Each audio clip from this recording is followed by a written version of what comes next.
आज बच्चों को फ्रूटी मैंगो बांटने का सौभाग्य प्राप्त हुआ और सभी बच्चों ने फ्रूटी मैंगो बड़े प्रेम से पी और बाबा की कृपा से आज हमें ये दिन सौभाग्य प्राप्त हुआ और हमें भी मन को बहुत शांति प्राप्त हुई। आज हम छोटे छोटे बच्चों के बीच में रह के कुछ सेवा का हमने लाभ उठाया। प्रभु इसी तरह से हमें कुछ ना कुछ सेवा देते रहे और हम सेवा करते रहे। और सभी को जय बाबा मोहन नाम की जय श्री राम। और हमारे डॉक्टर साहब रविंदर जी ने भी बच्चों को फ्रूटी बांटी और फ्रूटी मैंगो बांटने के बाद बहुत ही आनंद उठाया। और हमारे डॉक्टर साहब देखिए कितने प्रसन्न हैं। छोटे छोटे बच्चों से मिलके आज बहुत अच्छा लगा और इतना अच्छा महत्वपूर्ण बहुत ही अच्छा लगा। मैं प्रभु से प्रार्थना करता हूँ प्रभु मेरी सेवा ऐसी ही देते रहे और मैं कुछ ना कुछ बच्चों के लिए करता रहूँ। जय बाबा की जय श्री राम। और हमारे रवि सर इन बच्चों को रोज़ डेली लेके आते हैं घर से और फिर उनको पढ़ाते हैं और फिर उनको घर ही छोड़ कर आते हैं। और रवि सर से इतना प्रेम करते हैं बच्चे बहुत ही ज़्यादा। और सभी मिलके आज मैंगो फ्रूटी बांट रहे हैं और बच्चों का प्रेम ले रहे हैं। बाबा की कृपा से ऐसे दिन हमारे जीवन में रोज़ रोज़ आए और हम बच्चों की सेवा करते रहे। सभी को जय बाबा मोहन राम की जय श्री राम। आइए चलते हैं अब दूसरी क्लास में चल के भी कुछ बच्चे हैं उनको भी आज मैंगो फ्रूटी देते हैं और बच्चे मन के सच्चे होते हैं। ये देखिए हम दूसरी क्लास में आ चुके और बांटना चालू कर दिया है। ये देखिए बच्चे संडे मंडे ट्यूसडे और दिनों के नाम बोल रहे हैं और पढ़ाई के साथ साथ मैंगो फ्रूटी का भी आनंद ले रहे हैं। जय बाबा।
आज बहुत ही अच्छा महसूस कर पा रहे हैं। सभी बच्चों को मैंगो फ्रूटी बांट रहे हैं। बहुत ही आनंद उठाते हुए बच्चे मैंगो फ्रूटी भी पी रहे हैं और पढ़ाई भी कर रहे हैं। देखिए छोटे छोटे बच्चे हैं और इन बच्चों से हमें कुछ प्रेरणा मिलती है। इन बच्चों का हौसला ऐसी बढ़ा। ये हमारे सागर सर हैं, बहुत ही अच्छा बच्चों को मैथ पढ़ाते हैं, बहुत ही अच्छी हिंदी पढ़ाते हैं और बच्चों के लिए रात दिन सेवा में लगे रहते हैं। इनका मैं बहुत आभारी रहूँगा। अपना कीमती समय छोड़ के ये और बच्चों को अपना कीमती समय दे रहे हैं। ऐसे सर को दिल से सैल्यूट। जय बाबा की जय श्री राम। सरल कीजिए जो हमारी अलजेब्रिक इक्वेशन होती है, तो ऐसे ही हमारी एक इक्वेशन ये है जिसको हमें सरल करना है। तो यानी कि एक चीज़ हम देखेंगे जैसे बोर्ड मास के सवाल होते हैं ऐसे ही इसमें उसी तरीके से ब्रैकेट लगे हुए हैं, मझला कोष्ठक और छोटा कोष्ठक।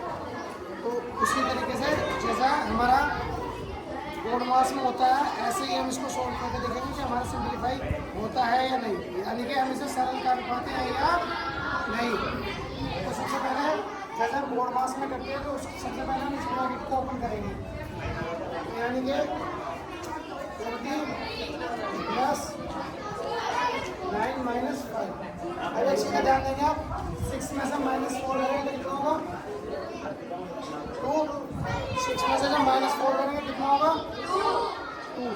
अब एक चीज़ का ध्यान देना, बाजी टाइम क्या होता है, हम जल्दबाजी में प्लस की संख्या माइनस में जोड़ देते हैं। यानी कि जो हमारा सवाल करने का जो तरीका होता है, हम क्या करते हैं बाजी टाइम, यानी कि हमसे गलती से हो जाता है जो 2 है हमारा ये, हम इसको 9 में ना जोड़कर 5 में जोड़ देते हैं, जो कि हमारा गलत है। इससे तो हमारा आंसर ही गलत हो जाएगा। क्योंकि हम प्लस की संख्या का में जोड़ रहे हैं माइनस में, तो यानी कि जब 2 हमारा कैसा नंबर है प्लस का, तो यानी कि वो किस में जाएगा प्लस में ही, तो यानी कि 20 प्लस 9 और 2 11 माइनस 5 माइनस 20। अब एक चीज बताओ, 11 तो प्लस है लेकिन 5 कैसा है माइनस, तो यानी कि 11 में से 5 है 6।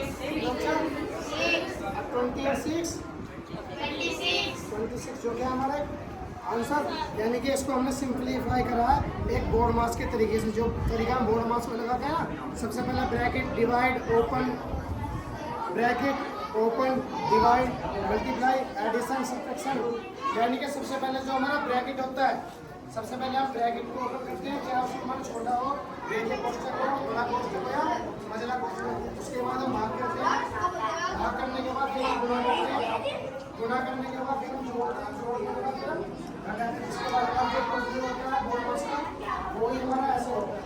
इसके बाद जो होता है हमारा आंसर, समझ में आया ना? मैंने आपसे क्या कहा था कि बारी बारी टाइम से क्या गलती होती है, माइनस की संख्या जो प्लस में जोड़ देते हैं, प्लस की संख्या जो माइनस में जोड़ देते हैं। जो ज़्यादातर कंडीशन हमारे साथ ऐसी हो जाती है कि हम माइंड में सोच क्या रहे हैं और लिख क्या रहे हैं। बारी बारी टाइम हमारे साथ ऐसा होता है कि हमारे माइंड में आंसर पूरा बिल्कुल सेट रहता है, लेकिन हम लिखने में गलती कर देते हैं, या फिर हम किसी को बता रहे हैं कि हमें आता है, हमारे माइंड में वो सब सही चल रहा है, लेकिन हम उसको बोलने में गलती कर देते हैं, जो भी इसका होता है। लेकिन जो सिंप्लीफाई करा हमने एक बोर्ड मास के तरीके से करा था, समझ में आया?